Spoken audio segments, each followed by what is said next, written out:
Good morning. How are you today? What do you think today is? Oh, you guys know! Yes. Today is the best day ever. Let's say this together. Today is the best day ever. I'm so grateful to be here today. I'm so grateful to see my friends and loved ones here. And I know that today is a day that we talk about possibility. Today is a day we talk about thriving. Today is a day we talk about prosperity. So our monthly theme is prosperity. Every month we have picked our core values to focus on. So this month we're focusing on our core value of prosperity. And what does that mean? That means that we choose to be prosperous. And if you don't know what prosperity is the condition of being successful or thriving, especially economic well-being. Some of the synonyms are success, profitability, affluence, wealth, opulence, luxury, the good life, milk and honey, good fortune, ease, plenty, comfort, security, and well-being. And who wants more of that? Yes. All right. So I have a question. Who feels like they deserve $20? Okay, I saw David Petrove and Donna Young. Come up here and get your $20. All right.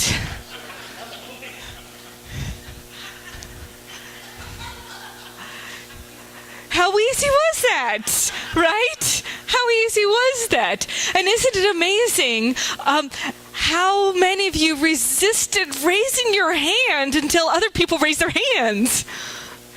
What is that? What is that about?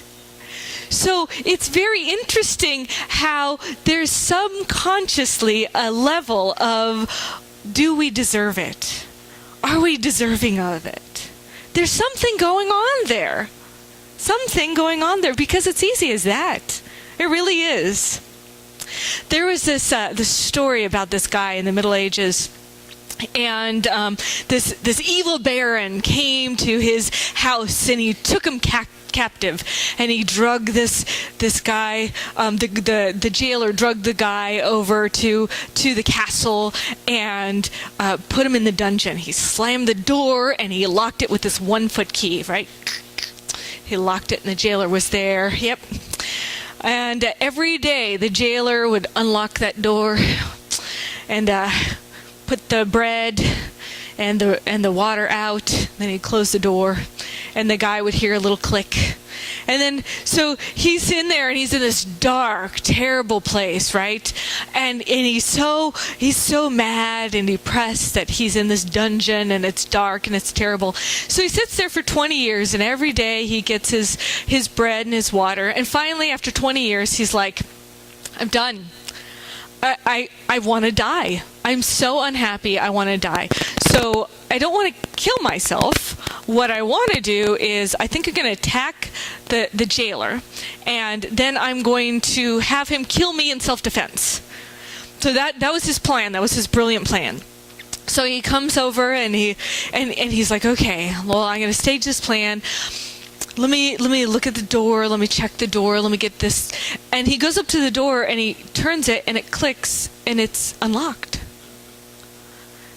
And he's like, it's unlocked. He'd never checked the door after 20 years. And so he creeps up the stairs, and he's looking around, and he gets out of the castle, and he sees two guards there. They're laughing, chatting away, and he just walks past them, and then he sees the guards at the castle wall, and they have their guns and everything, and he just like walks through the front door of the castle wall, and then he was like, that was easy. Wait a second. For 20 years he had been locked up. For 20 years he'd been locked up by his own belief that the door was locked. And this is something that we do with money. This is something that we believe about money. We think that we are limited, but the truth is that we're not. We're only limited by our own beliefs. We're only limited by our own beliefs. I'm reading this great book. I'm going to be reading it all month, so if you want to get it, you're welcome to. It's called Even Mystics Have Bills to Pay. It's one of my favorite books. I'm rereading it because I love it so much. And what I recognize in it, well, first of all, what is wealth and prosperity? What is the root of everything? What is the cause of everything? When we have a dollar bill, a lot of times we look at the dollar bill as like this is the thing that has value, right? This is the thing that has value. But really, it's just a piece of paper, right? It's just a piece of paper. The value is what we give it, what society gives it, what our collective agreement is upon it. It is simply a form of removing the barter system, so we don't have to barter for things. And it doesn't have to be a dollar. You know, there's another story that's in here that's in the book about this guy, and he gets captured, and they throw him onto this new land. And when he gets to this new land, he's like, "Oh my God, gold is everywhere!" And so he starts putting the gold in his pocket, and he's like so excited, and he runs over to this inn, and they're like, "Yeah," and he's like, "Oh, I can pay for my stay at the inn," and he puts all this gold on the thing, and they're like, "So what? It's gold. It's everywhere. We value sand." And he was like, "Oh." So he had to change his belief system of what was valuable. So I'm inviting you to change your belief system to recognize that it's not the money that's your source. It's not people that are your source. Your job, your house, your parents, they're not your source. God, the infinite presence of the divine, is your source. God, Buddha, Jehovah, whatever you call the infinite everything that's created, the allness that is the source of our beingness. So for those of us who are studying our own spirituality, or who are studying and learning about being spiritual individuals, the invitation is to find out how you can be more connected to your source. The more you explore your spiritual nature, the more you feel connected to that divine source, the more prosperous you will become. And maybe there's some things that are keeping you. Maybe there's things that are keeping you from being absolutely, thoroughly wealthy. One thing is a cost of holding resentments. So if you are criticizing, condemning, belittling, if you are sulking, if you are doing gossip, all of these things are repulsive things. They repulse your money away from you. And as a matter of fact, let's think about this for a minute. So let's just think. There's one infinite God, creator, Father, Mother, God, source, right? And this one infinite source is everywhere. It is giving to everybody equally, right? Everybody equally. And let's say, you see your friend, and your friend gets a promotion, and you don't, right? And then you start cursing and condemning your friend who gets the promotion. What you are saying to the universe is that I am cursing getting a promotion. I am cursing that abundance. So if somebody in your life wins the lottery and you're mad and angry at them, then you are cursing that thing, and you are uninviting it into your life. So instead of inviting what you really want into your life, you're actually repelling what you want into your life. So it's about celebrating everybody's wealth, celebrating everybody's success, celebrating Donna and David's wealth, right? So instead of cursing them for getting the $20 or cursing yourself, right, we're celebrating them. And we're recognizing what we can do in our own lives to make a difference. In the Bible, 2 Kings chapter 14, verses 1 through 6, it talks about Elijah. And It says here, "Now the wife of one of the sons of the prophets cried to Elijah, 'Your servant, my husband, is dead, and you know that your servant worshiped the Lord, but the creditor has come to take away my 2 children and be his slaves.'" And so this woman who's a widow, right? So there's this prophet Elijah, and Elijah, by the way, is totally tuned in to his divine abundance. He knows the way the world works, right?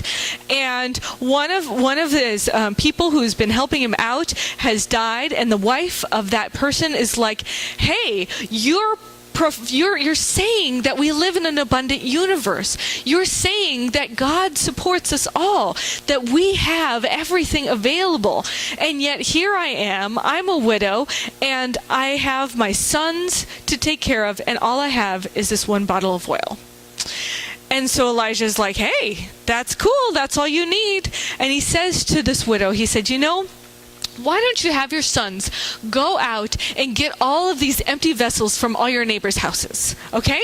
And the widow's like, "Okay."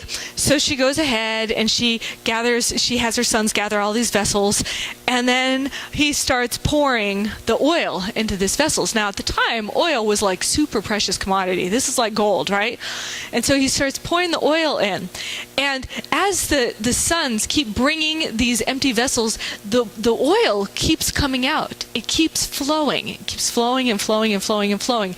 And then he says, "Well, do you have any more vessels?" And she's like, "No, we're done." And lo and behold, the oil's done, right? So this is a metaphor. This is a metaphor that the Bible is talking about, how we have an overflowing amount of wealth, of riches, of love, of abundance into our lives, and yet we don't have the vessels available. We're not opening ourselves up to be available to receive that good. And so she had as many vessels as she had, and she was like, "I'm done." And so it was done, right? But that doesn't mean the flow wasn't done. That just meant that she had nothing else to be open to. And so this is an opportunity to think about in your own life, what are you doing to be a receptive vessel? What are you doing to open yourself up to the divine flow? And it doesn't have to be, we're not necessarily talking about money. Money is a symbol. Money is just a symbol for energy. We talk about circulation here, and circulation is a point of one of our 5 points of a balanced spiritual practice. And what circulation means is what we give out, we receive back. We give out, we receive back. So it's kind of like breathing, right? So if I breathe in and I don't give anything away, then I become stagnant in my life. So think about how many things you can do in your life to contribute to circulation. And as you continue to give out and receive, maybe you're one of those people who gives a lot, but then you never take anything in. You know, you're like, "Oh, let me buy you lunch. Oh, let me do this for you. Oh, let me do that." And you serve. And then somebody says, "Oh, I'd love to take you out to dinner." And you're like, No, it's okay. And all of a sudden you recognize that there is a dissatisfaction with life. Like everything you're doing, you're just giving of yourself, and you're giving and giving and giving, and you don't feel filled up. You don't feel filled up because perhaps there is a lack of flow, of circulation in your life, of receiving. You see, God's Spirit, the Infinite One, is always giving to you. Always giving to you. And it may not look like the way you think it looks, but it's always giving to you. I'm going to invite you all to participate in the Unexpected Income Club. And this Unexpected Income Club is a club where you recognize, so from this week to next week, what you're going to do is recognize how many places you've received unexpected sources of income. That means if your boss buys you coffee, that would be $3 and something cents. So you got to keep track of your unexpected income. And then what I'm going to invite you to do is to come here and tithe 10% of that unexpected income to this center, just to see. And what I'll do is I'll take a tally. If you tithe and you put a little on your envelope, I will take a tally and I will I will say every week how much income unexpectedly has come to people at this center.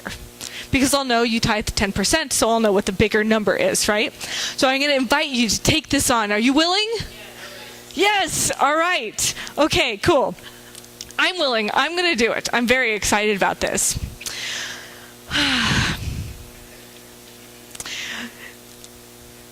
So my first 2 points, the cost of holding resentments, are you willing to prosper and being a receptive vessel?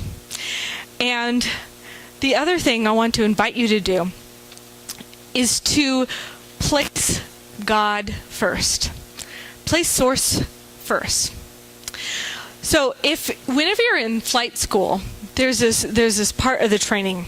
Once you get to a certain level of proficiency, you have to go up into the aircraft and stall the plane, right? So this is kind of scary, right? You got to go up in the aircraft, stall the plane, and the plane has a mechanism that rights itself. But the way that mechanism kicks in is that you have to let go of the controls. Yeah. So that means you gotta have a willing leap into faith that airplane is going to kick in and take care of you. Yeah. And my invitation to you is to let go of the controls of your own life and invite God to take over. Invite God to take over. And pay attention. Pay attention to where you're at and what you're doing. Notice where you're receiving things. And notice as you're receiving, as you give out, that is the flow of the divine. Because if you put God first in your life, so many amazing things will happen. I know it's always a hard one to let go of things. When I was dating, I was in love with this one woman, and we were dating, and she decided to fall in love with somebody else. I know, it's amazing. Why? I don't know. But what I recognized, I wanted her to love me, right? I wanted her to do this. I wanted her to do that. I wanted her to be this way. And what I realized is I was trying to control the whole situation. I don't know anybody. Has anybody tried to control a situation? I don't know. So I was trying to control the situation. And what I did is I surrendered the situation to God, to the divine, to the higher power, right? And what happened is I said, you know what? I'm going to let this go. I'm going to let it go, and I'm going to trust that because I'm letting this go, there is something better, grander, and more wonderful for me in my life. And lo and behold, 2 years later, that better, wonderful, more grander thing showed up into my life. And I was absolutely blessed to have the woman, the partner of my dreams show up. And I realized that if I had kept trying to hold on to that thing, I never would have had the opportunity to have something even better show up in my life. So if something's not working for you in your life, I invite you to let it go. I invite you to release it, to surrender it, and to give the space and opportunity for something even better to show up into your life. I can stand here as a testament.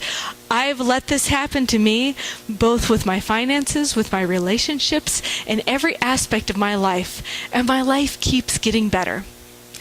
So, think about the cost of holding your resentments. Think about if you're willing to be a receptive vessel, if you're willing to prosper.